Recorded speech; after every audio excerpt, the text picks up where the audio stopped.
Hello बच्चों, welcome to ई रसायन। कैसे हैं आप लोग? आई होप कि सब अच्छे होंगे। शुरू करते हैं आज का टॉपिक। और आज का टॉपिक है हमारा इलेक्ट्रिकल कंडक्टेंस। तो इससे पहले आई होप कि सारे आप लोगों ने इलेक्ट्रोकेमिस्ट्री के पार्ट देख लिए होंगे और आपको समझ आ गया होगा। तो आइए आज का टॉपिक शुरू करते हैं।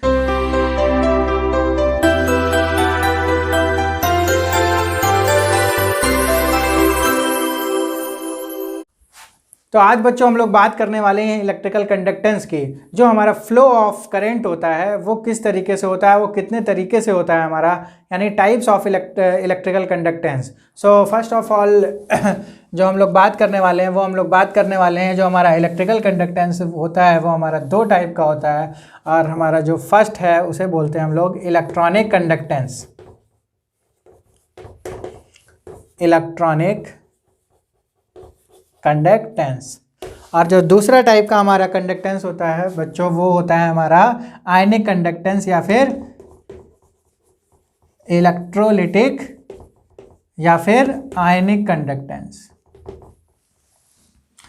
इसको भी हम लोग एक और नाम देते हैं इलेक्ट्रॉनिक या फिर मेटेलिक कंडक्टेंस। अब देखते हैं ये क्या होता है, ये मेटेलिक और इलेक्ट्रोलाइटिक कंडक्टेंस किस तरीके का होता है। तो बच्चों जो हमारे पास मेटल्स होते हैं, जो उसमें हमारा करंट का फ्लो होता है, उसको हम लोग जनरली मेटेलिक कंडक्टेंस बोल देते हैं। या फिर उस तरीके के जो कंडक्टेंस होता है वो उसको बोलते हैं हम लोग इलेक्ट्रॉनिक कंडक्टेंस। क्योंकि जो हमारा उसमें कंडक्टेंस होता है वो थ्रू द इलेक्ट्रॉन्स होता है, थ्रू द फ्री इलेक्ट्रॉन्स होता है। Whereas in the electrolytic conductance जो हमारा वहाँ पर फ्लो ऑफ करंट होता है वो हमारा होता है थ्रू आयंस के थ्रू होता है। जैसा कि हम लोगों ने देखा उसमें इलेक्ट्रोकेमिकल सेल में या फिर इलेक्ट्रोलिटिक सेल में जो हमारा sources of flow of current था वो थे हमारे आयंस। बहुत सारे फैक्टर्स हैं बच्चों जो कि हम लोगों को इलेक्ट्रॉनिक कंडक्टेंस और इलेक्ट्रोलिटिक कंडक्टेंस में देखने को मिलेंगे जो कि इसको करते हैं अफेक्ट, यानी उनको इंक्रीज या फिर डिक्रीज करने से हमारा जो ये कंडक्टेंस है वो डायरेक्टली अफेक्ट होता है। तो आइए देख लेते हैं कौन कौन से जो फैक्टर्स हैं हमारे इलेक्ट्रॉनिक कंडक्टेंस को अफेक्ट करने वाले हैं। तो सबसे पहला हमारा बच्चों है नेचर ऑफ द मेटल। बहुत सारे मेटल्स होते हैं बच्चों जो हमारा गुड कंडक्टर्स होते हैं और बहुत सारे होते हैं जो पुअर कंडक्टर्स होते हैं। बहुत सारे जो होते हैं वो with in the two extreme conditions के बीच में लाई करते हैं, जैसे हमारे जो सेमी कंडक्टर्स होते हैं। तो सेकेंड हमारा जो फैक्टर है वो हमारा नंबर ऑफ वैलेंस इलेक्ट्रॉन पर एटम। अब देख लेते हैं हम लोग वैलेंस इलेक्ट्रॉन पर एटम। जैसे जो हमारे लैटिस में जो हमारे एटम्स होते हैं, जो सेट होते हैं, उसके जो वैलेंस इलेक्ट्रॉन होते हैं या जो इलेक्ट्रॉन्स होते हैं जो लास्ट सेल में होते हैं जो कि हमारे ट्रांसफ़र होते हैं, तो वो अगर सपोज़ करते हैं एक है या दो है, तो जब एक है वो ट्रांसफ़र होगा तो वो जो एनर्जी ट्रांसफ़र करेगा तो उसकी इफ़िशियंसी, या सपोज़ करते हैं जब दो इलेक्ट्रॉन्स वैलेंस में हैं और वो ट्रांसफ़र होते हैं तो जो हमारी एनर्जी होती है वो डेसिपेट हो जाती है, यानी वो डिवाइडेड हो जाती है। पूरी तरीके से हमारी एनर्जी ट्रांसफ़र नहीं हो पाती। दैट मीन्स कि उसका जो कंडक्टेंस होता है वो लो रहता है इन the case comparison with one valence electron.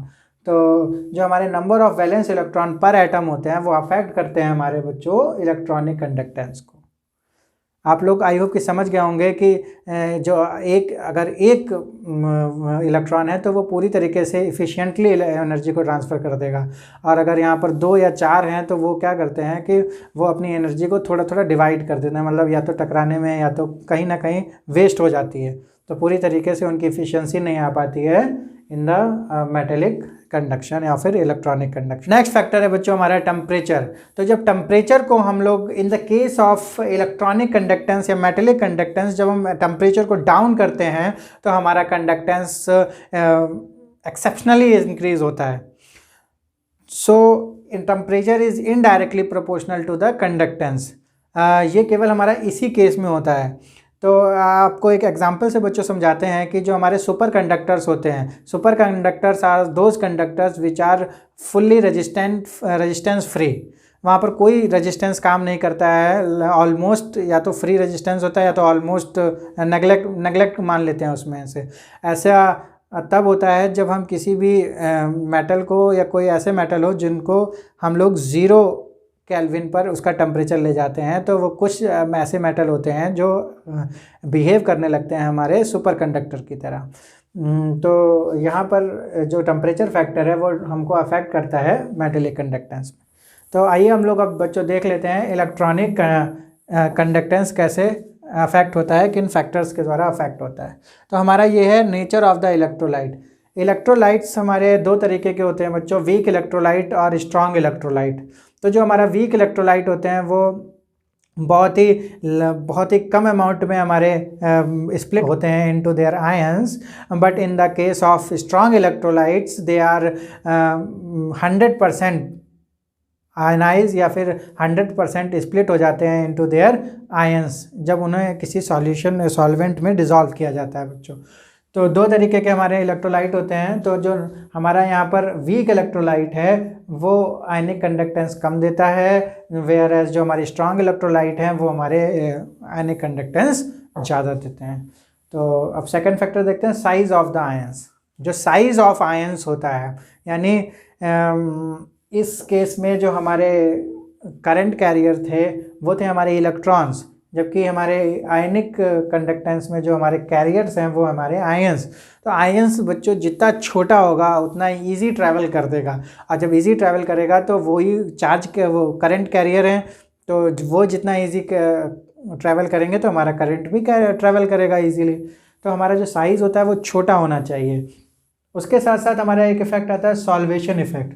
Solvation effect बच्चों क्या होता है कि हमारे बहुत छोटे जो आयंस हो जाते हैं वो कभी कभी क्या होता है, जो सॉल्वेंट के मॉलिक्यूल होते हैं वो साथ में लेके चलते हैं, यानी वो बल्की हो जाते हैं, छोटे होने के बजाय और बल्की हो जाते हैं। तो साइज़ तो हमको देखना ही है, साथ में हमको ये सॉल्वेशन इफेक्ट भी देखना है कि वो जो आयन है वो बहुत ज़्यादा बल्की तो नहीं हो गया है due to the solvation effect. तो इन दोनों का कंबाइनली इफेक्ट के साथ हम लोग देखते हैं कि कौन सा जो हमारा आयन है वो छोटा है और कौन सा बड़ा है। तो जो छोटा आयन होता है वो ईजिली ट्रैवल कर जाता है और हमारा आयनिक कंडक्टेंस बेटर देता है।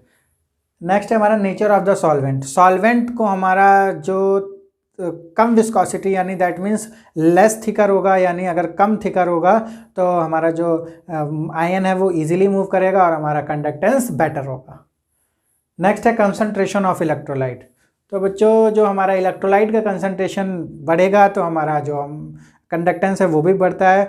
बट एक केस आता है हमारा मोलर कंसंट्रेशन। मोलर कंसंट्रेशन की जब बात आती है तो यहाँ पर चीज़ें उल्टा हो जाती हैं, और इसके बारे में हम लोग इसी टॉपिक में अभी इसके जो नेक्स्ट टॉपिक है उसमें हम लोग वेरिएशन देखेंगे कि कैसे मोलर कंसंट्रेशन के साथ और कैसे नॉर्मल कंसंट्रेशन के साथ वेरी करता है हमारा कंडक्टेंस। नेक्स्ट देख लेते हैं हम लोग टेम्परेचर।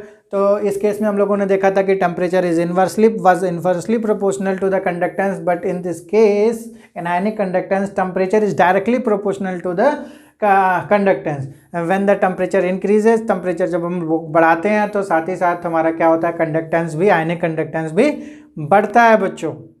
तो बच्चों आई होप कि आप लोगों को जो इलेक्ट्रिकल कंडक्टेंस कितने तरीके का होता है और कौन कौन से जो फैक्टर्स होते हैं वो आपको समझ आया होगा। तो बच्चों आइए चलते हैं, अब कुछ टर्म्स हैं रिलेटेड टू कंडक्टेंस, उन टर्म्स को हम लोगों को पढ़ना पड़ेगा और देख लेते हैं वो किस तरीके से काम करते हैं। आइए बच्चों देखते हैं हम एक टर्म जो कंडक्टेंस रिलेटेड जो टर्म थे हमारे, जो इलेक्ट्रोलिटिक कंडक्टेंस के रिलेटेड जो टर्म्स थे वो उस टर्म्स में हमारा फर्स्ट है रेजिस्टेंस।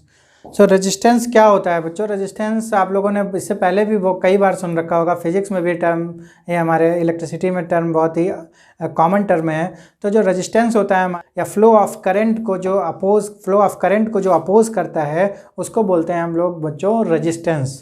तो रेजिस्टेंस को हम लोग कैसे डिफाइन करते हैं आइए देखते हैं। तो सबसे पहले हम लोग देखते हैं जो अगर कोई हमारा वायर है तो जो उसकी लेंथ होती है उसके जो रेजिस्टेंस होता है डायरेक्टली प्रोपोर्शनल होता है। Here L is the length of the wire, length of wire. जो हमारा रेजिस्टेंस होता है वो हमारा इन्वर्सली प्रोपोर्शनल होता है क्रॉस सेक्शन एरिया के। तो आइए देखते हैं ये वायर का क्रॉस सेक्शन एरिया क्या होता है। सपोज करते हैं बच्चों कि हमारा ये वायर है और ये उसकी लेंथ है, तो जो ये हमारा ये एरिया होता है तो ये होता है हमारा क्रॉस सेक्शन एरिया। तो ये जितना ज़्यादा होगा उतना हमारा रेजिस्टेंस कम होगा, और ये जितना कम होगा उतना ही रेजिस्टेंस ज़्यादा होता है। तो ये जो दो फैक्टर होते हैं इसके बेसिस पे हम लोग डिफ़ाइन करते हैं रेजिस्टेंस को। तो इसको जब हम लोग कंबाइन कर लेते हैं बच्चों, तो हमारा आता है R is proportional to L upon A, where L is the length of the wire and A is cross section area. Cross section area. तो जब हम इस प्रोपोर्शनैलिटी कांस्टेंट को हटा देते हैं तो हम लोगों को एक कांस्टेंट की नीड होती है जिसको हम लोग लिखते हैं रो, और इसको हम लोग बोलते हैं बच्चों रेजिस्टिविटी, और इसका दूसरा एक नाम है स्पेसिफिक रेजिस्टेंस।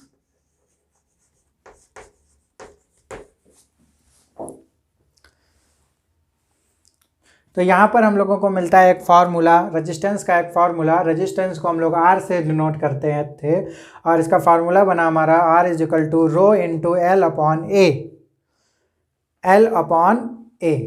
तो इस तरीके से हम लोगों ने देखा, और इस रेजिस्टेंस का जो हमारी यूनिट होती है उसकी यूनिट होती है हमारी ओम। ओम को हम इस तरीके से भी दिखा सकते हैं, इस तरीके का हमारा जो साइन होता है ओम का। तो अब हम लोग देखते हैं कि रजिस्टिविटी को हम लोग कैसे डिफाइन कर सकते हैं रजिस्टिविटी को। तो यहाँ पर अगर हम लोग रजिस्टिविटी को लिख देते हैं R इंटू ए अपॉन एल, ये हमारा फार्मूला बन जाता है रजिस्टिविटी। तो अगर हम लोग A और L को यूनिट ले लेते हैं तो हमारा जो रजिस्टिविटी है वो R के बराबर होता है। आइए देख लेते हैं इसको कैसे हम लोग डिफ़ाइन कर सकते हैं। तो यहाँ पर हमारा आता है A अपॉन L। तो if we take L is equal to 1 centimetre and A is equal to 1 centimetre square.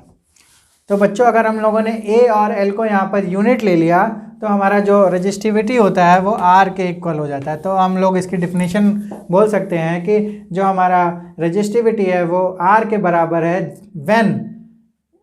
when we take length of the wire is 1 centimeter and the cross section area of the wire is 1 centimeter square। तो इस तरीके से हम लोग resistivity को भी define कर देते हैं। तो यहाँ पर हम लोगों ने बच्चों देख लिया R का फॉर्मूला, रजिस्टिविटी को भी हम लोगों ने डिफाइन कर लिया, और इसके साथ साथ यूनिट देख ली। अब हम लोग बात करते हैं यूनिट ऑफ द रजिस्टिविटी की। तो अगर हम लोग यूनिट ऑफ द रजिस्टिविटी की बात करें तो हमारे पास फार्मूला है यहाँ पर R इंटू ए अपॉन एल। तो R की यूनिट है हमारी ओम, और A की है सेंटीमीटर स्क्वायर, और L की भी है सेंटीमीटर।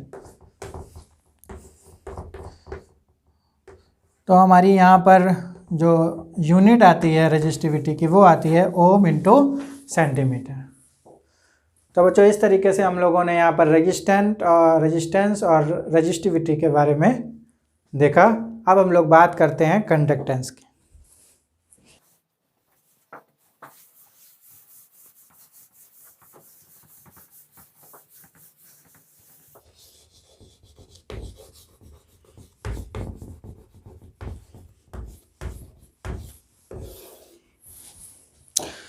तो रेजिस्टेंस के बाद हम लोग बात करते हैं एक नए टर्म की जिसको बोलते हैं हम लोग कंडक्टेंस। बच्चों को जो हमारा रेजिस्टेंस था वो था हमारा opposite to the electrical current, या फिर opposite to the current, flow of current. तो यहाँ पर जो हमारा कंडक्टेंस होता है ये हमारा होता है अपोजिट, रेजिस्टेंस का अपोजिट होता है, यानी जो हमारा रेजिस्टेंस काम करता है उसके अपोजिट हमारा होता है कंडक्टेंस।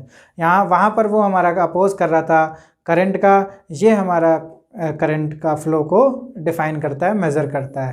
तो इसको हमको डिफ़ाइन करने के लिए एक टर्म लेते हैं 1 upon R, that means conductance is opposite to the resistance. तो इस तरीके से हम लोगों को यहाँ पर R के लिए फार्मूला पता है पहले से ही, L अपॉन A।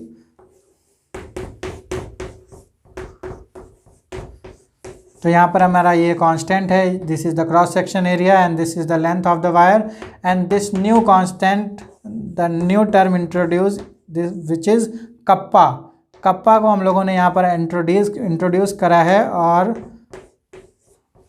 हमारा एक नया फार्मूला बनता है कंडक्टेंस का, G is equal to kappa into A upon L, and this is Greek letter जो है वो हम लोग जानते हैं इसको कप्पा के नाम से बच्चों। तो जो कप्पा होता है इसको हम लोग कंडक्टिविटी भी बोलते हैं, और इसको हम लोग स्पेसिफिक कंडक्टेंस भी बोलते हैं। तो यहाँ पर इसके 3 नाम आ गए हैं, कप्पा भी इसको हम लोग बोलते हैं, और कंडक्टिविटी भी, और स्पेसिफिक कंडक्टेंस से भी हम लोग इसको जानते हैं। तो जैसे हम लोगों ने रजिस्टिविटी को डिफ़ाइन किया, उसी तरीके से हम लोग इस कप्पा या कंडक्टिविटी को भी डिफ़ाइन कर सकते हैं। यहाँ पर हम लोग देख लेते हैं कि जो कप्पा का फार्मूला बनता है वो बनता है G इंटू एल अपॉन ए। तो अगर हम लोग यहाँ पर L को 1 सेंटीमीटर और A को 1 सेंटीमीटर स्क्वायर कंसीडर करें तो जो हमारा K होगा वो G के बराबर होगा। तो अगर हम लोग इसकी डेफिनेशन को देखें तो कंडक्टिविटी हमारी कंडक्टेंस ही होती है जब हम लोग L को 1 सेंटीमीटर और A को 1 सेंटीमीटर स्क्वायर ले लेते हैं। तो इस तरीके से हम लोग कंडक्टिविटी को भी डिफ़ाइन कर सकते हैं। और जो हमारी कंडक्टेंस की यूनिट हुई वो थी हमारी R की यूनिट की अपोजिट, तो यहाँ पर हमारी ohm inverse, this is the unit of conductance, और इस ओम इनवर्स को हम लोग MHO मोह के नाम से भी जानते हैं बच्चों। तो कंडक्टेंस की यूनिट हो गई। अब हम लोग बात कर लेते हैं कंडक्टिविटी की यूनिट की। तो कंडक्टिविटी का फार्मूला होता है G इंटू एल अपॉन ए, और यहाँ पर ये हो गया ओम इनवर्स, और L हो गया हमारा सेंटीमीटर, और ये हो गया सेंटीमीटर स्क्वायर।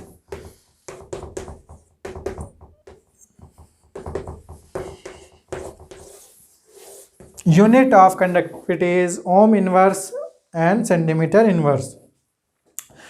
इसकी हम यूनिट ऐसे भी निकाल सकते थे, kappa is opposite to the 1 upon resistivity. तो रजिस्टिविटी का भी उल्टा होता है कंडक्टिविटी। तो जो हमारी रजिस्टिविटी की यूनिट निकली थी वो हमारी निकली थी ओम सेंटीमीटर, तो उसका जो अपोजिट करते तो ओम इनवर्स और सेंटीमीटर इनवर्स यहाँ पर डायरेक्टली भी आ जाता है बच्चों। तो इस तरीके से बच्चों हम लोगों ने देखा, 2 टर्म के बारे में देखा। वैसे तो हम लोगों ने 4 टर्म्स किए, वो थे हमारे रेजिस्टेंस, रजिस्टिविटी, और हमारा तीसरा था कंडक्टेंस और कंडक्टिविटी। तो इस तरीके से हम लोगों ने इतने सारे टर्म्स के बारे में डिस्कशन किया। आइए देखते हैं आगे और कौन कौन से टर्म्स के बारे में हम लोगों को डिस्कस करना है। बच्चों अगला टर्म जानने से पहले हम लोग एक बार बात कर लेते हैं सेल कांस्टेंट की। सेल कांस्टेंट बोलते हैं हम लोग L अपॉन A, यानी जो लेंथ और क्रॉस सेक्शन एरिया के जो हमारा रेशियो था उसको हम लोग सेल कांस्टेंट के नाम से भी जानते हैं, और इसको हम लोग शो करते हैं G स्टार के नाम से। तो जो हमारा फार्मूला था G is equal to kappa into A upon L, तो हम लोग इसको 1 अपॉन G स्टार भी लिख सकते हैं, और जो हमारा फार्मूला हो जाता है G into G star is equal to K। तो ये एक फार्मूला हमारा बनता है जिसके ऊपर हमारे न्यूमेरिकल्स भी बेस्ड होते हैं। तो ये हम लोगों को एक नया टर्म देख लेना है जिसको बोलते हैं cell constant, and it is denoted as G star, and the final formula is G into G star is equal to conductivity, that is kappa.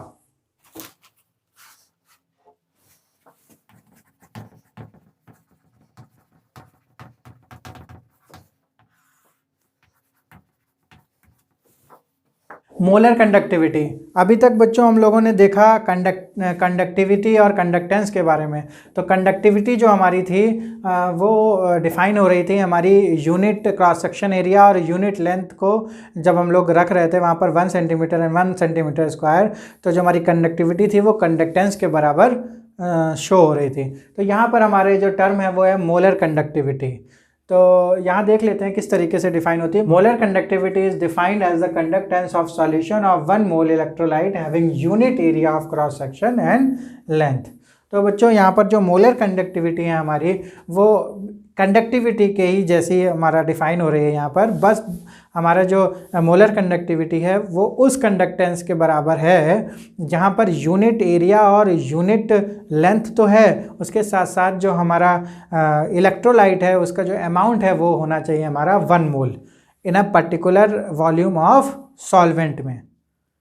तो यहाँ पर जो डिफरेंस है वो हमारा इलेक्ट्रोलाइट के अमाउंट में डिफरेंस है, उसकी जो कंडीशन है वहाँ पर वो है हमारी 1 मोल। 1 मोल हमारा जो होना चाहिए इलेक्ट्रोलाइट का अमाउंट।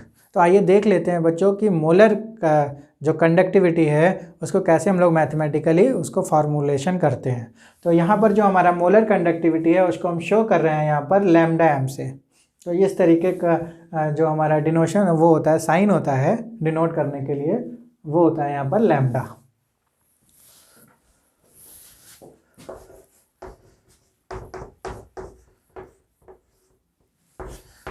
तो बच्चों ये होता है हमारा formula delta M is equal to K upon C. सबसे बड़ी बात यहाँ पर ध्यान रखने वाली बात ये है बच्चों कि जो यहाँ पर हमारा ये जो कंडक्टिविटी है ये हमारा मोलर कंडक्टिविटी के बराबर है। अगर ये जो हमारी मोलैरिटी है ये हमारी 1 हो जाती है तो ये हमारा इक्वल है।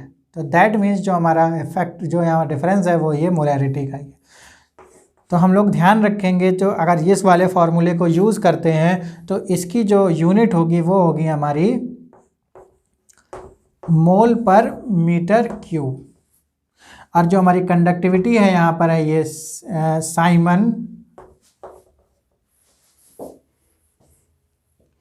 तो इसकी जो यूनिट है वो है साइमन मीटर इनवर्स। तो बच्चों जब इस तरीके का हम लोग फार्मूला यूज़ करते हैं तो जो हमारी मोलैरिटी की जो यूनिट होनी चाहिए वो होनी चाहिए मोल पर मीटर क्यूब। अब जनरली हमारी जो मोल की जो हमारी यूनिट होती है अच्छा इस यूनिट का मीनिंग क्या है कि जो हमारा 1 मोल है वो 1 मीटर क्यूब में, 1 मीटर क्यूब का मीनिंग हुआ यहाँ पर कि अगर कोई 1 मीटर क्यूब का जो हमारा बॉक्स है उसमें जो हमारा सॉल्वेंट की जो अमाउंट होगा वो होगा हमारा 1000 लीटर। तो जो हमारा 1 मोल होना चाहिए वो 1000 लीटर में होना चाहिए। तो जनरली जो हमारा मोलैरिटी हम लोग करते हैं वो हम लोग 1 लीटर में करते हैं, यानी मोल पर लीटर में। तो उसके लिए हम लोग एक दूसरा फार्मूला यहाँ पर ड्राइव करते हैं जो होता है कुछ ऐसे K × 1000 अपॉन C। यहाँ पे जो हमारा ये मोलैरिटी होती है वो होती है हमारी मोल पर लीटर में। तो चूँकि जो हमारा लीटर होता है अगर हम लोग उसको मीटर वाले यूनिट में जब हम लोग चेंज करते हैं तो हमारा डेसीमीटर क्यूब आता है। तो जबकि ये हमारा जो होता है वो होता है सेंटीमीटर इनवर्स में। तो जब इसको हम चेंज करते हैं अगर हमारा मोल पर लीटर में है तो इस तरीके के फार्मूले में हम लोग इसको पुट करेंगे। बट कंडक्टिविटी है उसकी यूनिट होनी चाहिए साइमन सेंटीमीटर इनवर्स। तो 2 तरीके के हमारे फार्मूले हैं और इन दोनों तरीके के फार्मूले में जो यूनिट्स का हमारा जो मेन ध्यान रखने वाली चीज़ है, मेन पॉइंट है, वो हमारी हैं यूनिट्स। अगर हम मोल पर लीटर में रख रहे हैं तो इस तरीके की हमारा जो फार्मूला होगा lambda m is equal to conductivity kappa into 1000 upon c. और अगर हम लोग इसको मोल पर मीटर क्यूब में रख रहे हैं तो हमारा डायरेक्टली फार्मूला होगा delta M is equal to K upon C. इन दोनों फार्मूले में केवल इतना डिफरेंस है हमारा। और आगे हम लोग बात करेंगे बच्चों variation of conductivity and molar conductivity with concentration. I hope बच्चों कि आज की क्लास आपको अच्छी लगी होगी। आज आप लोगों ने देखा कि कैसे electronic conductance and ionic conductance काम करता है, कैसे कैसे उनके जो फैक्टर्स होते हैं, अफेक्टिंग फैक्टर्स, वो काम करते हैं। और उसके बाद हम लोगों ने कुछ टर्म्स के बारे में जाना, जो रेजिस्टेंस था जिसमें कंडक्टेंस के बारे में पढ़ा, कंडक्टिविटी, रेजिस्टिविटी और बहुत सारी यूनिट्स के बारे में देखा। फिर हम लोगों ने बात की मोलर कंडक्टिविटी की। आई होप कि आज की क्लास आपको बहुत अच्छी लगी होगी। और हम लोग पढ़ने वाले हैं आगे कुछ वेरिएशंस के बारे में, कुछ ग्राफ्स के बारे में। तो आप लोग पढ़ते रहिएगा बच्चों और मन लगा के पढ़िएगा। Till then bye bye.